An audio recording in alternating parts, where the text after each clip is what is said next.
बिस्मिल्लाहिर्रहमानिर्रहीम अस्सलाम वालेकुम। मैं हूं करामत मुगल और मेरे साथ हैं वसीम मलिक साहब और सईद बलोच साहब, सीनियर जर्नलिस्ट हैं। सुप्रीम कोर्ट कवर करते हैं। बात का आगाज़ करते हैं वसीम मलिक आपसे। आज यही एक्सपेक्ट किया जा रहा था जो हमने पिछली 3 सीटों नेशनल असम्बली की और एक सूबाई सीट में देखा था कि काजी साहब के सामने मामला आने से पहले ही ये सीटें दे दी जाएंगी। जैसे हम हर बात केस के बारे में बात करते हैं कि काजी साहब सुनते बाद में फैसला घर से करके आए होते हैं, और हम यही एक्सपेक्ट कर रहे थे कि ये जो तांदले वाली सीट है ये वापस नून लीग को मिलेगी। तो फिर आज ये हुआ क्या है कोर्ट के अंदर? हमारी एक्सपेक्टेशंस गलत नहीं थी। सही। मैं पहले ऑडियंस को ये करेक्ट कर दूं कि बहुत सारे लोग आज कह रहे हैं कि जस्टिस नईम अख्तर अगवान और जस्टिस अमीनुद्दीन खान ने सरप्राइज़ दिया। हम्म। नहीं दिया। हम्म। असल में मसला ये है कि हम ये केस बदकिस्मती हमें करना चाहिए था, लेकिन हम ये केस इलेक्शन कमीशन और फिर लाहौर हाई कोर्ट से उसको बाकायदा कवर नहीं कर पा रहे थे, और हमें इस केस के हक़ाइक़ का नहीं पता था। सही। तो आज वो जो एक फैक्चुअल कंट्रोवर्सी थी, गुज़श्ता 3 सीटों वाला चीफ जस्टिस काजी फाजीसा का फैसला और फिर आज के इस केस में, तो वो जो 3 नशिस्तें थीं और इस नशिस्त में एक फैक्चुअल कंट्रोवर्सी थी, हक़ाइक़ बहुत ज़्यादा तब्दील थे और उस हवाले से हमें पता नहीं था। बाकी चीफ जस्टिस काजी फाजीसा के उस फैसले के बावजूद भी मुस्लिम लीग नून को रिलीफ नहीं मिला। खबर ये है बड़ी जी। कि चीफ जस्टिस काजी फाजीसा के उस फैसले पर, जिस पर बड़े सवालात उठाए जा सकते हैं, जिस पर हमने ऑलरेडी बहुत बात की है, अब भी की जा सकती है, चीफ जस्टिस काजी फायजीसा ने उसमें इख्तियारात से ना सिर्फ तजावुज़ किया था बल्कि एक नया फ्लड गेट खोला था। और जिस तरह उन्होंने रिज़ल्ट कंसोलिडेशन प्रोसेस को एलेबोरेट किया था, जो डिफ़ाइन किया था, वो इट्सेल्फ अगर उनके एक पैराग्राफ पे जाएँ जो वो कंसोलिडेशन के तरीक़ाकार को तय कर रहे हैं, तो मेरा नहीं ख्याल कि आपके 266 कौमी असम्बली के हलकों में से कोई एक भी उसके ऊपर पूरा उतरता है, पहली बिल्कुल बात। सही। दूसरी जो इसमें बड़ी खबर है वो ये है कि आज के रोज़ इलेक्शन कमीशन ऑफ पाकिस्तान ने मुस्लिम लीग नून के खिलाफ गवाही दी है, जी। और ये पहली मरतबा हुआ है।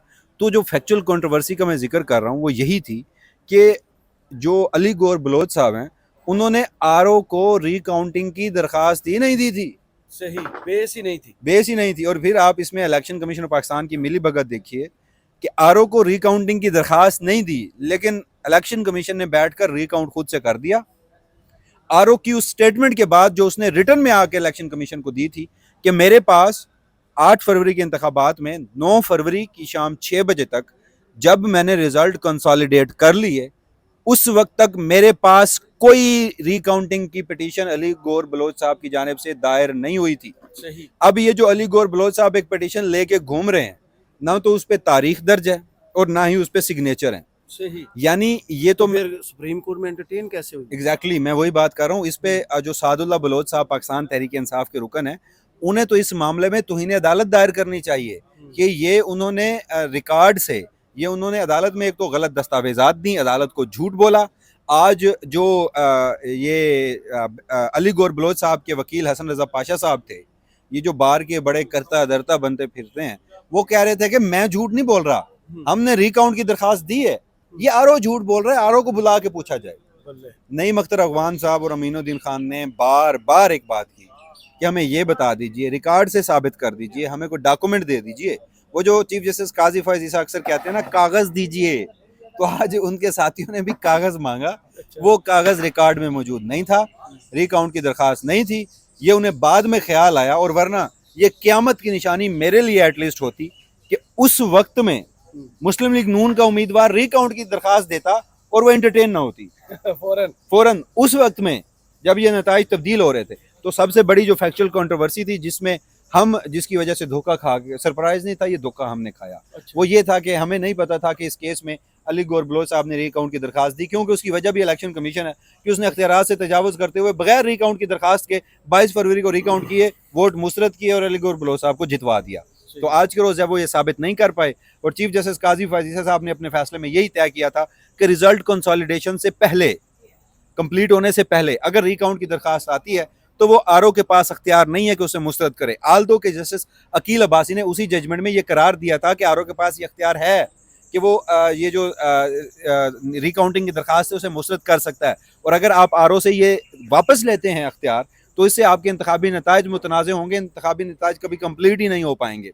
तो उस जजमेंट के बावजूद भी, इस 2 रुकनी बेंच के बावजूद भी, जो फैक्चुअल कंट्रोवर्सी वो यही थी कि दरखास्त नहीं दी गई थी, और उस पर अदालत ने आज एक सिंपल ऑर्डर किया कि जी जब आपने दरखास्त नहीं दी, उसी फैसले को काजी फैज़ ईसा साहब के फैसले को मद्देनजर रखते हुए, तो एक अच्छी डेवलपमेंट पाकिस्तान तहरीक इंसाफ के लिए हुई है कि उनकी वो जो एक नशिस्त वापस जाने लगी थी वो बच गई है। और अब जो रिकाउंट का जितना भी अमल था वो पास्ट एंड क्लोज ट्रांजेक्शन हो चुका है, क्योंकि अब मजीद ना तो इलेक्शन कमीशन कुछ रिकाउंट कर सकता है और ना ही रिकाउंट की जितनी दरखास्तें थी वो अब सुप्रीम कोर्ट ऑफ पाकिस्तान में इंटरटेन हो चुकी हैं, हो सकती हैं। आखिरी बात मैं आपको बताता चलूँ कि ये जो जस्टिस नईम अख्तर अफगान, चलें मतलब इस आपके सवाल के तनाजुर में, कि ये जो रिकाउंट का ये जो जस्टिस नईम अख्तर अफगान और जस्टिस अमीनुद्दीन खान के बड़े कसीदे गाए जा रहे हैं और कुछ साफ़ी कह रहे हैं, मुझे उनकी आरा का मुकम्मल एहतराम है, मगर मेरे नज़दीक ये दोनों मुअज़्ज़ज़ जज साहबान वही हैं जिन्होंने वो जो तफसीली इख्तिलाफी नोट लिखा था ना, उसमें वो अपनी काबिलियत का इसमें इजहार कर चुके हैं, और उनकी स्टैंडिंग क्या है इस मामले में, पूरे इस निज़ाम के मामले में, आइन और कानून के मामले में वो बता चुके हैं। और फिर उससे भी बढ़कर मेरे नज़दीक दो डिजिट बन के रह चुके हैं। एग्जैक्टली, और मेरे नज़दीक जो सबसे अहम मसला, और ये दोनों जजेस तो मखसूस नशिस्तों के केस में काजी फैज़ ईसा साहब से भी 2 हाथ आगे गए थे, हमें नहीं भूलना चाहिए। और दूसरी बात सर, वो आप छोड़ दीजिए किसी भी सियासी नौयत के केसेस को, बुनियादी हकूक की जामिन है सुप्रीम कोर्ट,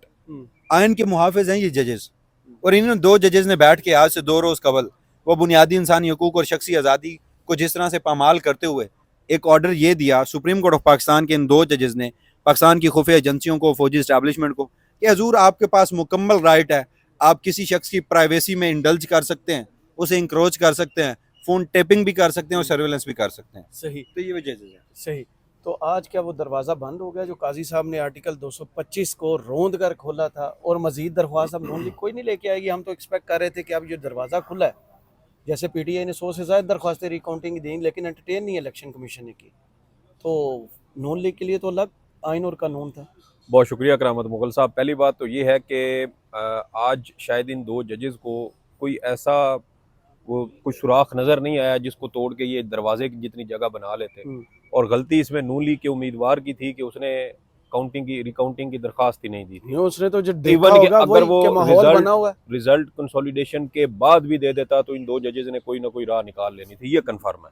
तो पिछले केस में यही तो हुआ जी, तो ये रास्ता इन्होंने निकालना था, लेकिन अब वो क्या कहते हैं कि त्रोपे लगाने नहीं थे, पूरा तंबू जब फटा पड़ा हो तो वहां पर त्रोपे लग नहीं सकते, तो इसलिए आज इनके बस में भी नहीं था कि ये इस तरह की कोई जजमेंट देते, जिसमें तो उनके बहुत कुछ नहीं, उसमें भी देखे ना, आपको भी कोई काम करने के लिए कोई चीज, कोई बुनियाद तो चाहिए ना। याद होगा जो यहाँ पर तो बुनियाद ही नहीं बन रही थी। नोट जो लिखा था उसमें तो उन्होंने सीधा कहा था कोई भी आईनी इदारा इसे तस्लीम ना करे।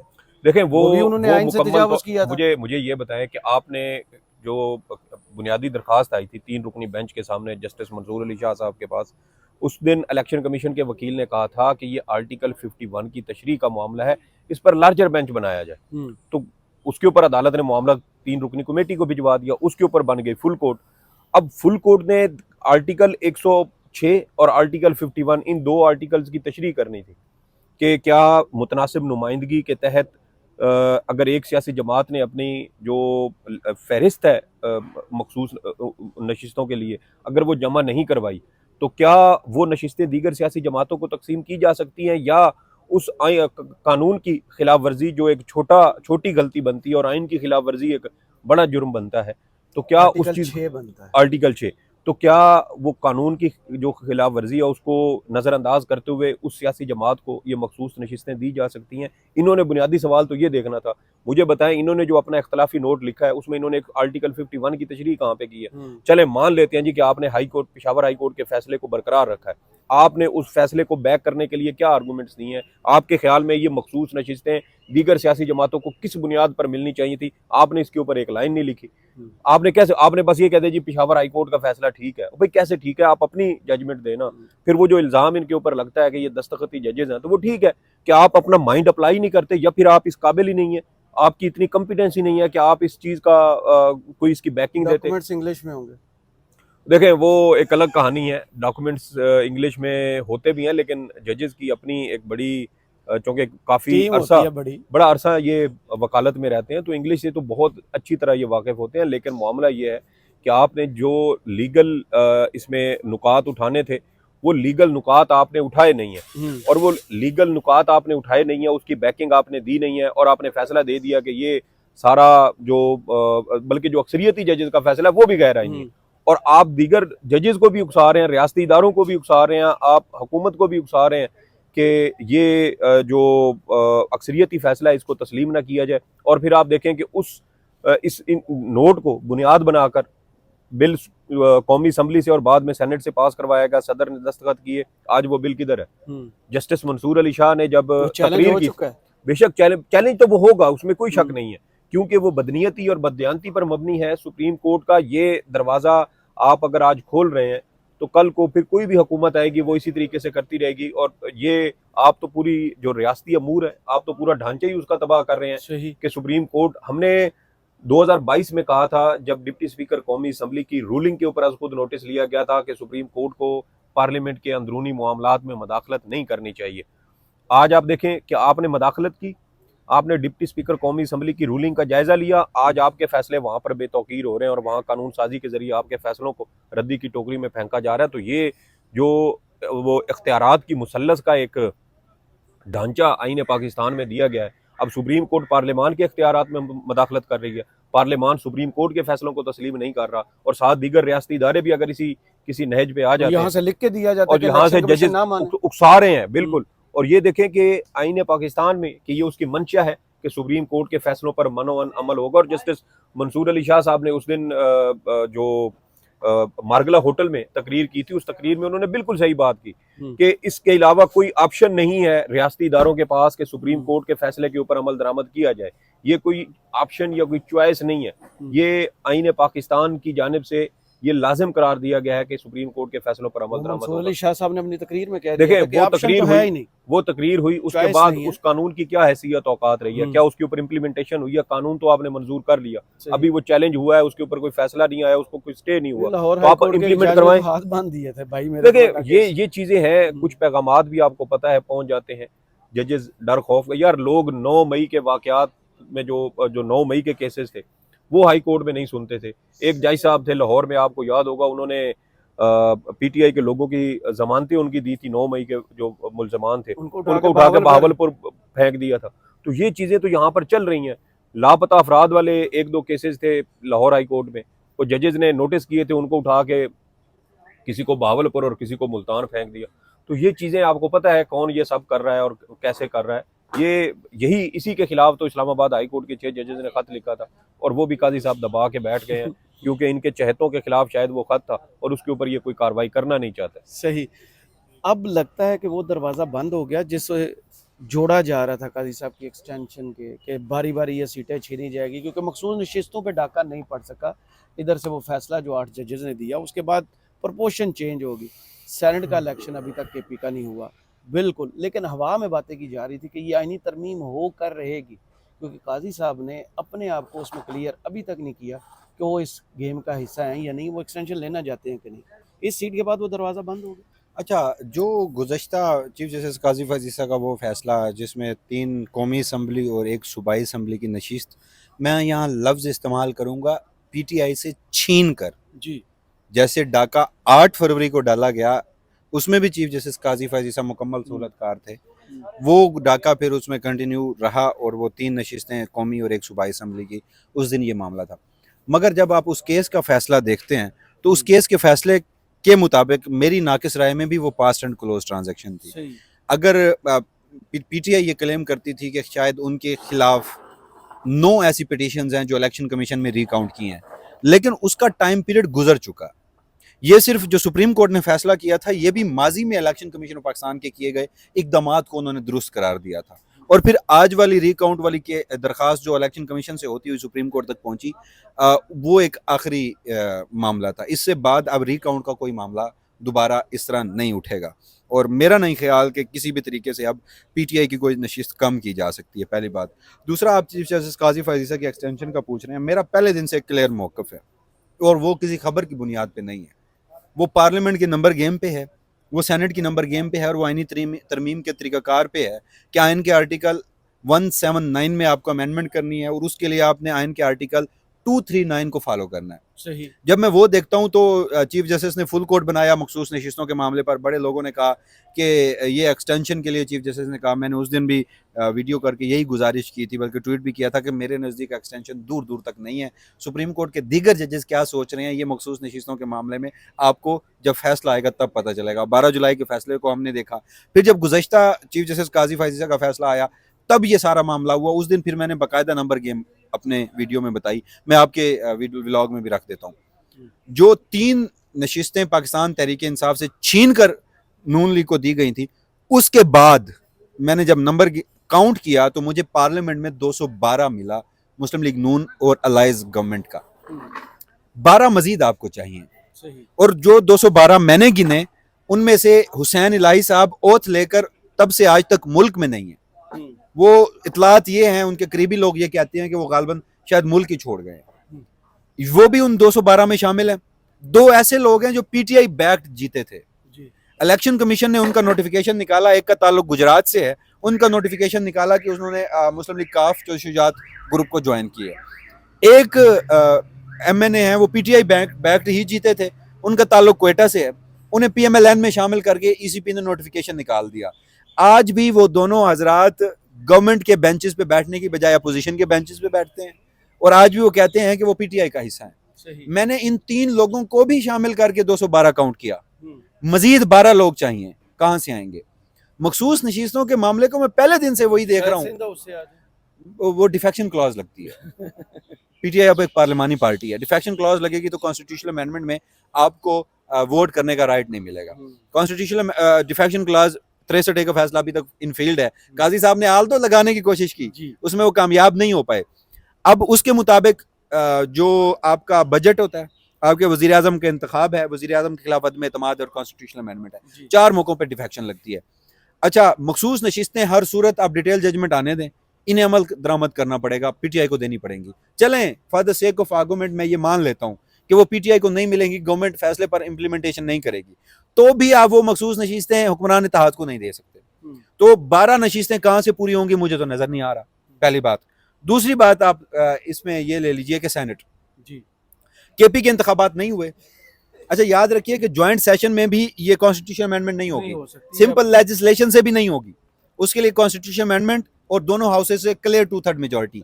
अब मौजूदा जो हाउस है, केपी के इंतखाबात को निकाल दीजिए, उसमें जो 2/3 बनती है वो तादाद बनती है 64। मौजूदा गवर्नमेंट अलायंस के पास हैं सेनेटर्स 56, 8 मजीद चाहिए। अब फिर मैंने देखा कि कौन से ऐसे हैं जो हिल सकते हैं, क्योंकि पीटीआई के 17 हैं, एक सुन्नी इत्तेहाद कौंसिल का है और एक गालबन एमडब्ल्यूएम, तो उसमें भी वो भी पीटीआई है एक किस्म का, तो ये 19 बनते हैं। हाँ, तो ये 19 बनते हैं। अच्छा, जिन 56 को मैं कह चुका हूँ उनमें भी एक कौन है, कामिल अली आगा साहब हैं, जो चौधरी शुजात की बजाय परवेज इलाही ग्रुप से सेनेटर हैं। अगर वो भी वोट नहीं करते लेट्स सपोज, तो भी इनके पास 56 है। फिर मैंने देखा कि 5 है मौलाना फजलुर रहमान साहब के और 3 है एएनपी के। चलें for the sake of argument यार, एएनपी आसिफ अली जरदारी साहब के मनाने पे आ जाती है, उनका सेनेटर नहीं बनवाया उन्होंने कोयटा से, आ जाती है जी। मौलाना फजलुर रहमान ने मुबारक सानी केस में चीफ जस्टिस काजी फायजीसा के खिलाफ जिस कदर सख्त मौकफ ले रखा है, गवर्नमेंट को छोड़ दीजिए कि इस वक्त उनकी गवर्नमेंट में नहीं बनती, वो अपोजिशन में बैठे हैं, वो किसी मामले पे लोग कहते हैं कि जी वो आके मिल जाएंगे, लेकिन वो उनका जो एक अलामिया आया, वो फिर गुज़श्ता दिनों एहतजाज में शरीक थे, और उनका इस सारे मौकफ पे जो एक स्टैंड है, तो मुझे नहीं लगता कि वो किसी सूरत आएंगे। तो ना तो पार्लियामान में नंबर गेम पूरी है, ना ही सेनेट में नंबर गेम पूरी है, तो मुझे ये एक दीवाने का ख्वाब लगता है। सही। ये 2 जज जो हैं, आप भी इनसे ये एक्सपेक्ट कर रहे थे कि ये काजी साहब की छत्र छाया में रहते हैं, काजी साहब की इसमें मर्जी शामिल होगी, ऐसा फैसला काजी साहब खुद बैठते तो दे सकते थे? देखें, जितना बड़ा इसमें सुकम मौजूद था, काजी साहब भी अगर 2 दरियाओं के किनारे भी इलेक्शन कमीशन की पिटीशन में देखा था जिसमें कुछ भी पढ़ा नहीं जा रहा था, 700 सफात की, वो आई उससे पहले लग चुकी, उसका डिटेल फैसला नहीं आया था। बिल्कुल वो ठीक बात थी, साहब तो कुछ भी कर सकते कर तो वो कुछ भी सकते हैं, लेकिन मामला ये है कि आपने एक बुनियाद तो आपके पास होनी चाहिए ना। आपने घर बनाना है तो घर बनाने के लिए आपके पास ज़मीन होनी चाहिए, अब ज़मीन ही नहीं है तो आप घर कहाँ पे बनाएंगे? वाह। तो काजी साहब के लिए भी फैसला देना इस वजह से मुमकिन हो पाता कि आपने इलेक्शन कमीशन को दरख्वास्त दी उसको आरओ को दरखास्त दी हो, तो आपने तो आरओ को दरखास्त ही नहीं दी, आप चले गए डायरेक्ट इलेक्शन उनको कमीशन पता था के हमारा पास। पीर तगड़ा।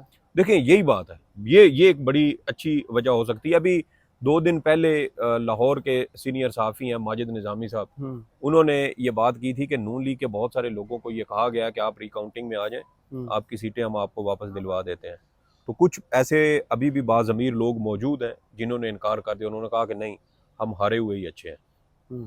तो कोशिश तो अभी भी जारी है कि जेल साजी से, 2 नंबरी से पीटीआई की ये सीटें जो है वो छीनी जाए। और आपको याद होगा कि मोहम्मद मालिक साहब ने आम इंतखाबात के कुछ अरसे के बाद जब पीटीआई से ये सीटें छीनी जा रही थी, इलेक्शन कमीशन में दरखास्तें आ रही थी, तो उस वक्त उन्होंने कहा था कि तकरीबन कोई 15 से 16 सीटें पीटीआई से छीनी जाएंगी। और आपको ये भी याद होगा कि पीटीआई तकरीबन 98 या 99 पे पहुंच चुकी थी, सेंचुरी होने वाली थी, और रिजल्ट रोक दिए, रिजल्ट रोक के, और उसके बाद रिवर्स गियर लग गया था।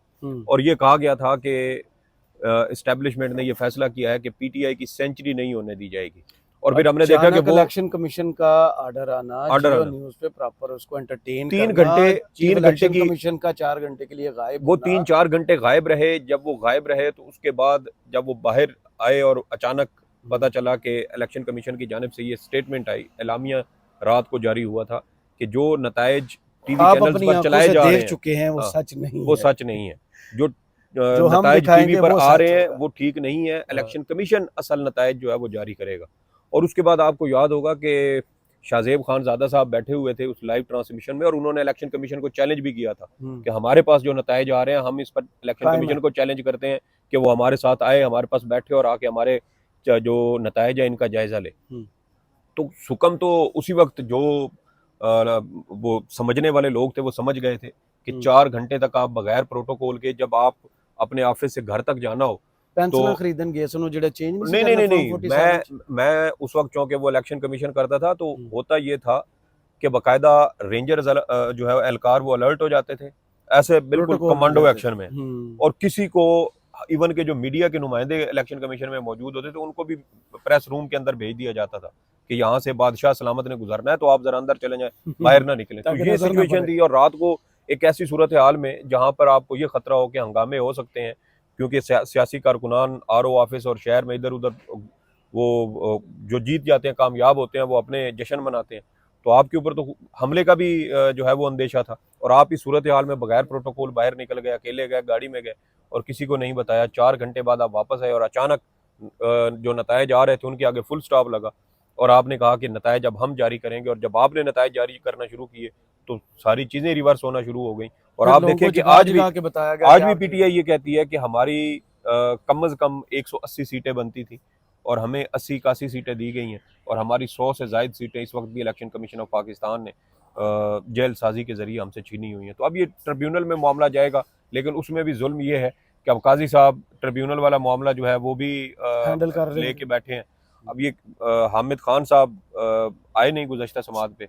इसमें एक चीज और भी वापस आ रहे हैं, इसमें एक और चीज भी हो सकती है कि शायद पीटीआई ये समझती है कि काजी साहब के होते हुए शायद इंसाफ मुमकिन नहीं है, इसलिए कुछ ताखीर की जाए, काजी साहब रिटायर हों और उसके बाद इस केस को मेरिट पर अगर सुना भी जाए तो उसके बाद इसका कोई फैसला आ सकता है। क्योंकि काजी साहब से कोई बईद नहीं, क्योंकि 3 नशिस्तें अगर वो छीन सकते हैं तो इस मामले में भी, क्योंकि इसमें भी उनके पास अक्सरियत। अब ये ज़हन में रखें कि जस्टिस अकील अब्बासी साहब और जस्टिस जमाल मंदोखेल, इन्होंने गुज़श्ता समात जो 4 जुलाई को हुई थी उसमें बड़ा 2 टोक मौक़िफ़ दे दिया था कि जस्टिस जमाल मंदोखेल साहब ने कहा था कि अगर मैं चीफ जस्टिस होता तो मेरी वही अप्रोच होती जो chief justice Lahore high court की शहजाद मलिक साहब जी। और जस्टिस अकील अब्बासी साहब ने ये कहा कि मैं जब chief justice Sindh high court था, मेरे पास इलेक्शन कमीशन का खत आया था, मैंने इलेक्शन कमीशन को जजेस के नाम भिजवाए थे, इलेक्शन कमीशन ने वो ट्रिब्यूनल के लिए नोटिफाई कर दिए थे। तो ये जब मेरे साथ ये मामला इलेक्शन कमीशन ने नहीं किया, और उसके अलावा आप इस्लामाबाद हाई कोर्ट का देख लें, हाई कोर्ट में भी इलेक्शन कमीशन ने खत लिखा, chief justice Islamabad high court ने नाम दिया, इलेक्शन कमीशन ने उसको नोटिफाई कर दिया। तो पंजाब में ये मामला क्यों है? पंजाब में इसी वजह से है क्योंकि तख्ते लाहौर तख्ते लाहौर और पंजाब की हसीना वाजिद की हुकूमत खतरे में पड़ जाएगी अगर ये सारा मामला खुला और ये चीज़ें जो है वो रिवर्स होती हैं। तो ये असल चीज़ें हैं। और अब देखें कि पीटीआई अपने इस प्लानिंग में कितनी हद तक कामयाब होती है, क्योंकि सच की जीत होती है। 2 दस्तखती जज अभी भी उनके साथ हैं, उनसे किसी असूल, किसी ज़ाब्ते, किसी आइन की बालादस्ती की उम्मीद रखना वैसे ही फजूल है। बाकी दो इख्तलाफी जज हैं, हो सकता है वो अपना इख्तलाफी नोट जारी कर दें। काजी साहब की बात हो रही है तो मेरा भी जरा जी, जी। एहतजाज और इख्तलाफ सुन लें। आपने कहा कि हसीना वाजिद, मैं इस पे शदीद इख्तलाफ करता हूँ। आन सांग सूची कहना चाहिए। आप कहिए, आप म्यांमार की आंग सांग सूची कहिए, हाँ हसीना वाजिद को एक क्रेडिट तो जाता है कि उसने मुल्क की इकोनॉमी हाँ, को कहाँ ये खड़ा करके दिया। बिल्कुल चाहे बिल्कुल वहाँ पर बुनियादी इंसानी हकूक मुअत्तल थे, लेकिन यहाँ तो बुनियादी इंसानी हकूक मुअत्तल हैं और उसके साथ साथ इकोनॉमी का जो बेड़ा यार गर्क है, आप तो आप आंग यार सांग सूची उन्होंने में देखें मेरा शॉर्ट भी टर्म बस रिलीफ सिंगल नहीं बैच दिया, का इख्तलाफी नोट शॉर्ट टर्म रिलीफ नहीं दिया, कम से कम 2 महीने का रिलीफ उन्होंने कम दिया। से आप कम उस चीज को भी एक्नॉलेज आप करें। उनकी अच्छी भली वीडियोस देखते हैं, टिकटॉक पे रौनक लगी हुई है, ट्विटर पे रौनक लगी हुई है, मैं ये बहुत काफी है। गुनाहगार इंसान हूँ, लेकिन मेरे मोबाइल में टिकटॉक इंस्टॉल ही नहीं है। वेरी गुड, ये बहुत अच्छी बात है। बहुत बहुत शुक्रिया वसीम आपका और सईद बलोच साहब आपका। कमेंट्स बॉक्स में ज़रूर बताइएगा वीडियो आपको कैसी लगी। इजाज़त दीजिए, अल्लाह हाफ़िज़।